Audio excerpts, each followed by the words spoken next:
what if I was Brock Purdy's agent? I look at the NFC specifically. We'll stick with it there, and I go, you know what? And I'm just going to run down the line 1 through 7 in terms of the seeding. That's the easiest way. I go, you know what? I look at Jared Goff, and man, he's got a lot of weapons and an opportunistic defense that forces turnovers and a great offensive line. He's got all the stuff, and when he's got all the stuff, he looks pretty elite. Brock Purdy can be that when he's got all the stuff. In fact, Brock Purdy was that when he had most, if not all of the stuff in 2023. Didn't necessarily have that last year, but when he's got all the stuff, he's Jared Goff, right? And then I go down, and I'll be quick as we go down. You look at Jalen Hurts with Philadelphia. If I'm Brock Purdy's agent, I'm thinking, my guy's better than that guy. If you look at Baker Mayfield, I mean, my guy's better than that guy, right? It just in terms of the ability, especially with weapons. God, if give my guy Mike Evans, what would my guy be? What would my guy be doing there? And then Stafford. I agree with you on Stafford. I mean, obviously Stafford's getting older. Stafford's made his money, so he's and continues to. So he's a little bit of an outlier. You look at, Darnold.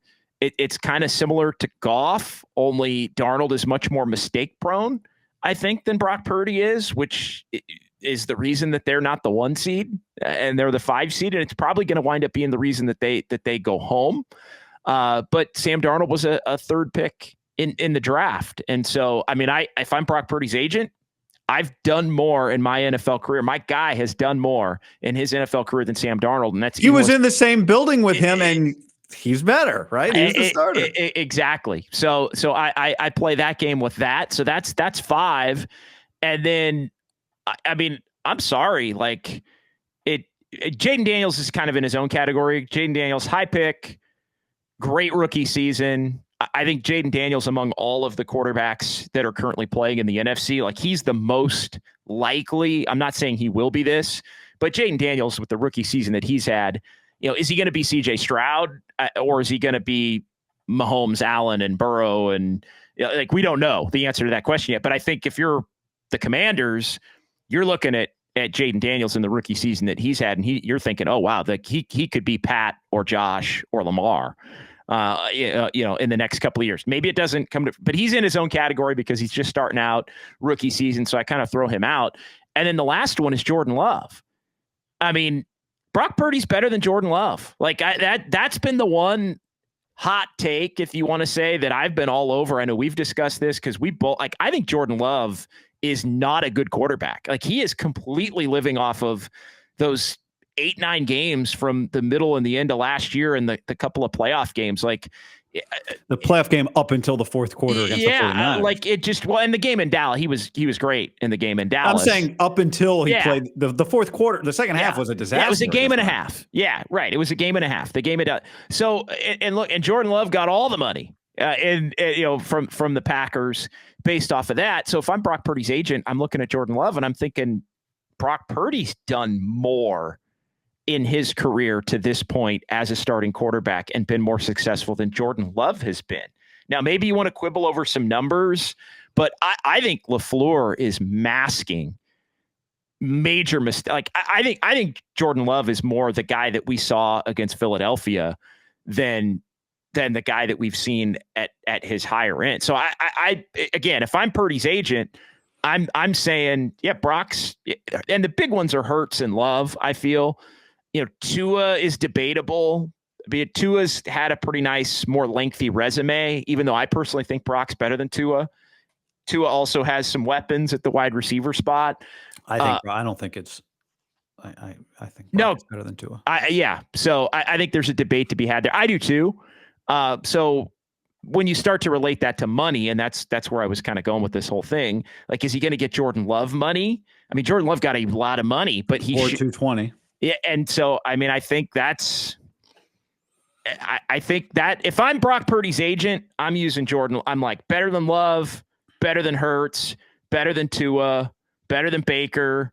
Baker made $35 million though. Right. Baker threw 41 touchdowns for $35 million. It's one of the great values in the league, but it's not good enough. No, but I'm using that as the floor. That's the but better than that guy also. So I think that's where everything seems harmonious. Whenever everybody talks, whenever John Lynch and Kyle talk, even Brock last week, like you get the sense that this thing is going to be, it's just going to get done and everybody's going to be smart about it. And Brock's not going to, but if I'm Brock Purdy's agent, man, like, no, it is going to be 55. Yeah, this is like, my deal. It's not going to be 60. I think 60's off the table. And again, I know anytime you do, the guarantees versus the beauty pageant number and all those different things. But I think this is closer to the 55 million, and again, is that 4/220? Like, and that, then you're talking about the Jordan Love deal. If you start talking about, that, but I just don't think, and I said this with our buddy Larry Krueger, I think 60's off the table. I think 40's off the table in terms of the annual. I think you can meet in the middle of 45 on the low end and like 55 on the high end.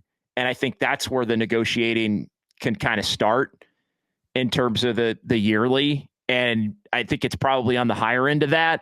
But I think if you take off the extreme low, which to me would be 40, and the extreme high, which would be 60, and you kind of go 5 million to each side off of that, I think that's the range at which, Brock's camp can ask for 55. I think the Niners can say, closer to 45. I'm not saying it meets at 50.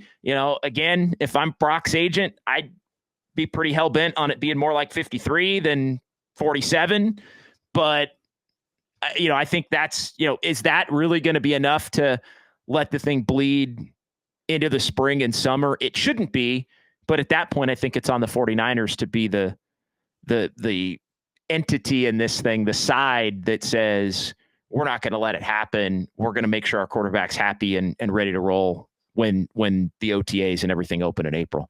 And what's most important to them is not the extra 3 or 4 or 5 or 6 on the average annual value. They manage the cap really well. What's important is that if it goes sideways within 3 years, you can get out of it. And it's what they do very well. And who knows what Brock's agent wants? I mean, the Packers might benefit from the fact that Jordan Love was willing to do a bigger money, shorter term deal if we get to a couple years in and they're like, God, we cannot win. I think from a Niners perspective in the NFC, the one big question this year was, would Jordan Love take the great year he had in 23 and the eventual postseason failure and then build on it and come back? And we're a year later and nothing got better for Green Bay.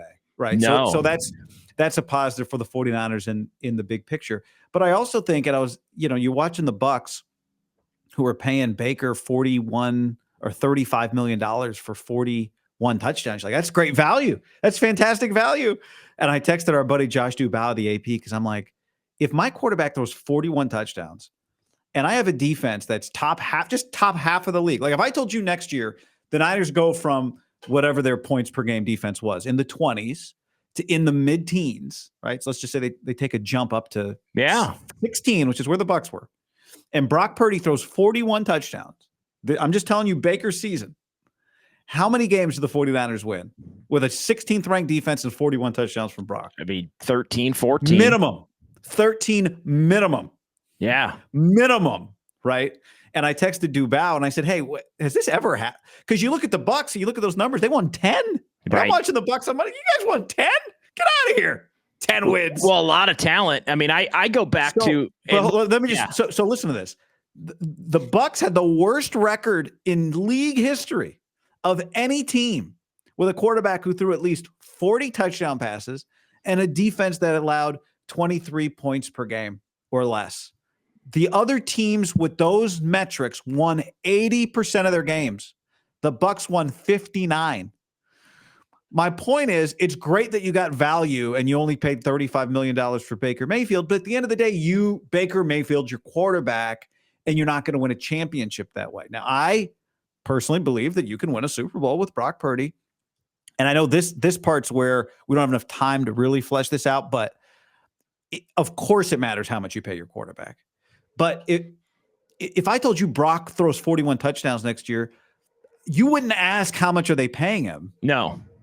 Was it 60? Is it 48? Now, 41's a pipe dream. Let's just say if I told you he throws, What's a reasonable number you think for a bounce back? 34?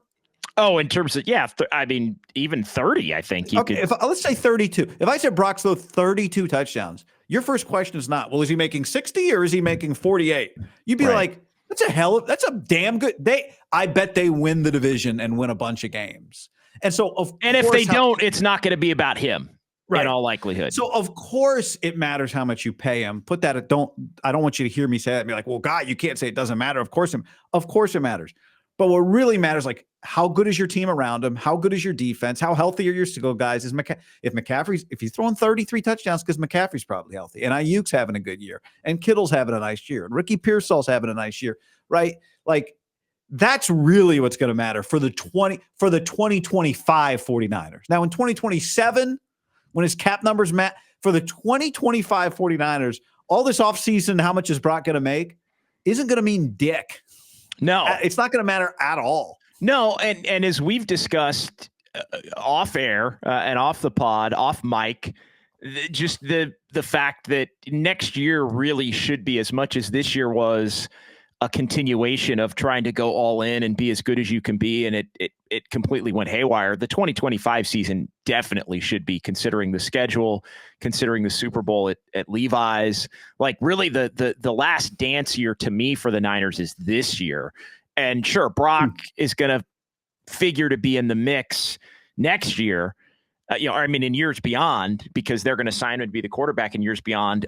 I'm less concerned about that as it relates to 2025. I just think 2025 that doesn't mean you don't make some difficult decisions. And maybe there are some guys who have been a part of this thing that aren't around in 2025, Deebo Samuel, but you must mean 2027 and guys that should. Deebo's got 2 more years on this and team. Guys that should still be around and you should not look to move off of. George Kittle.